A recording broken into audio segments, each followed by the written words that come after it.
上个视频呢，我们说到了这个装修上面的一些设计错误啊，给大家呢分享了一些装修的实用知识。这个视频呢，要跟大家分享的是，我们装修完以后肯定要购买家具家电。你会发现呢，有一些产品当初呢我们很冲动的买的，到最后呢是落灰的。今天呢，我要跟大家分享的是9个不实用的这个家具家电。我们在买的时候呢，一定要仔细的去挑选。如果大家有什么不同的意见呢，都可以在评论区进行留言互动。首先，第一个不实用的就是说，我们的空调的功率不要越买越小，要买大功率的，也不要呢去怕费那一点电。很多人的家庭里面呢，就只在主卧装了一个空调，对吧？你要知道一点啊，随着这个全球气温的这个上升啊，全球这个变暖，我们的夏天尤其炎热，很多城市呢都会出现这个极端的天气啊。以前呢，你只会在这个火炉的城市，比如说武汉，看到呢这个夏天42、3度的高温，但现在基本上有很多地方的温度都超过了40度，夏天热得不得了。但是呢，你的功率啊，你的空调功率小了以后，你只能够吹这一个卧室。但如果呢，整个家庭里面啊成员多的话，那么开着空调也会觉得很热。所以呢，空调的功率要稍微买大一点。因为呢，你要知道我们国家的电费呢也不是那么贵啊。因为夏天的话呢，你不可能24小时去开空调，除非呢那是极端的天气。但是越大的功率，家里面呢越凉快，也不容易呢得这个空调病。但是如果呢你是小功率的话啊，因为你在家里面可能呢会从这个卧室到客厅来来回回的走，一会儿冷一会儿热，有的抵抗力稍微差一点的话呢，就很容易引发感冒，进而呢导致全家传染。第二个方面呢，就是我们经常用到的热水器，对吧？热水器呢，它和太阳能热水器还不一样，太阳能热水器呢还得看天儿。天气好了，当然我们用上热水了，但是呢，如果连续的阴天或者是连续的下雨下雪，那么热水器就使用不了了。那我们呢常见的这个电热水器或者说燃气热水器，我还是觉得呢我们的容量稍微大一点，功率呢也稍微大一点。这里呢有2个好处。大功率呢，首先它的水烧得特别的快，能在呢短时间内呢得到热水。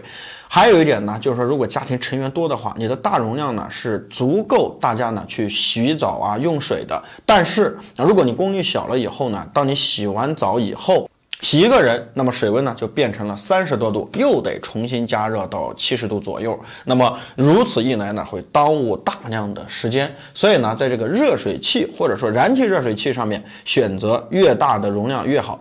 一般的情况下呢，低于60升就不要考虑了。当然呢，这也和家庭成员有关啊。如果呢你长期家里面只有2个人生活的话，那么60升以下或者说40升也足够呢应付。但是当人员超过2个，那基本上就要考虑60升以上的。第3个方面呢，还有洗衣机。我相信呢，现在的人们除了自己的贴身衣物，也就是说自己的内衣内裤自己洗以外呢，大部分的衣服全部都是扔进洗衣机里面去洗的。但是这里呢有一个技巧，不管你是2个人居住还是多人居住，那低于呢8公斤的这种洗衣机呢，我们就不要买。为什么？因为如果低于8公斤以后，你随便丢2件衣服进去洗，那这个洗衣机呢就到了承受的极限了。所以呢，如果我们脏衣服特别多的情况下呢，就会分好长的时间去洗，有可能1上午都洗不完。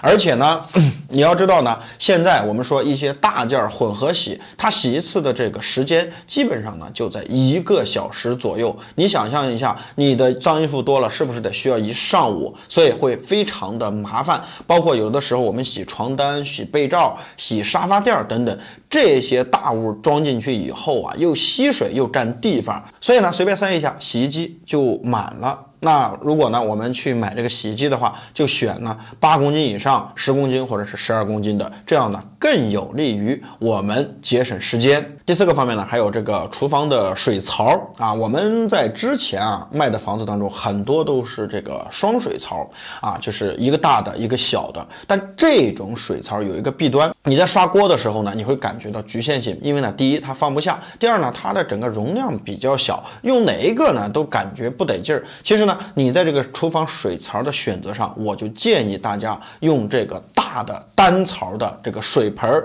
一是呢，我们可以呢蓄很多的水啊，节省水，对吧？洗碗呢可以洗完以后再直接进行冲洗。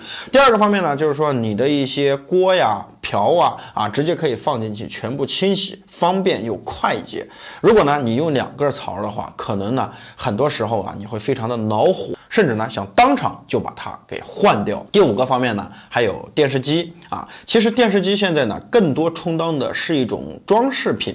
因为我们现在呢，大家呢下班以后都会玩手机啊，但是呢，如果说家里面没有一个电视挂着，那来人呢好像又缺点什么。但是呢，这里要提醒大家啊，我们在买电视的时候呢，一定要根据电视背景墙的大小以及呢我们的观看距离。虽然说电视呢我们平时用的少，但并不是一直不用啊。如果呢你家里面的房子面积够大，那么建议你呢就买55寸以上的，因为这样呢对眼睛更好。很多人呢都是通过看电视，因为电视太小，凑得越来越近，到最后呢得了近视。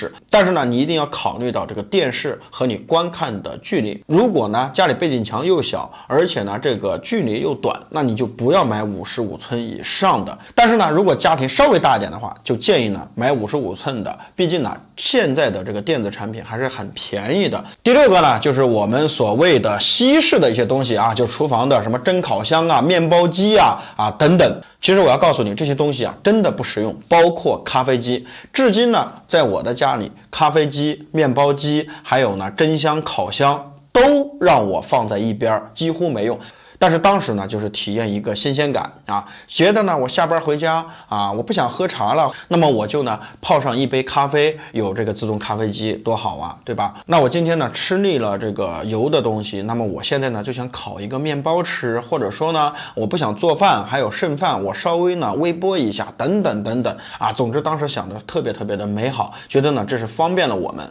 但是呢后来我才发现我们用的次数很少。一是呢我们年轻人有的时候交朋友，可能呢会在外面吃饭，和朋友呢一起吃，对吧？回家了以后呢，有的时候太累了不想做，那怎么办呢？那就直接点外卖。即使自己做呢，也会做的重油烟。那这些呢，什么蒸箱、烤箱根本都用不上，到最后呢放在家里面落灰还占地方。想处理的时候，却发现大家几乎呢不会买别人用过的，都是呢会直接买新的，因为新的现在呢也很便宜。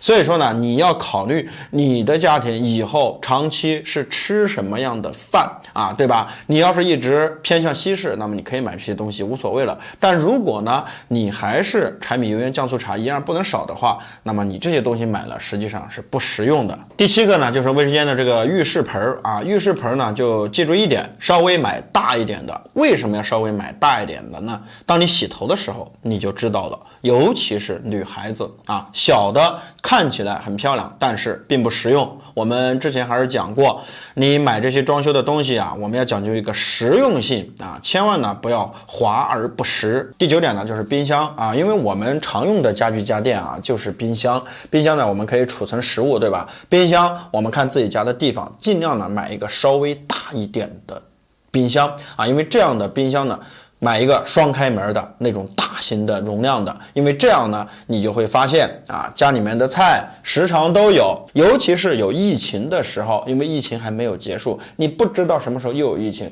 当疫情封控的时候，你在家里面才知道买一个大的冰箱到底有多重要。还有第10点，有一个东西千万不要买，就是我们所谓的吊篮，对吧？有很多小女孩幻想着在吊篮里放着枕头，我们坐在吊篮里，对吧？然后呢随着这个身体的节奏一直晃啊，就好像看到了诗和远方。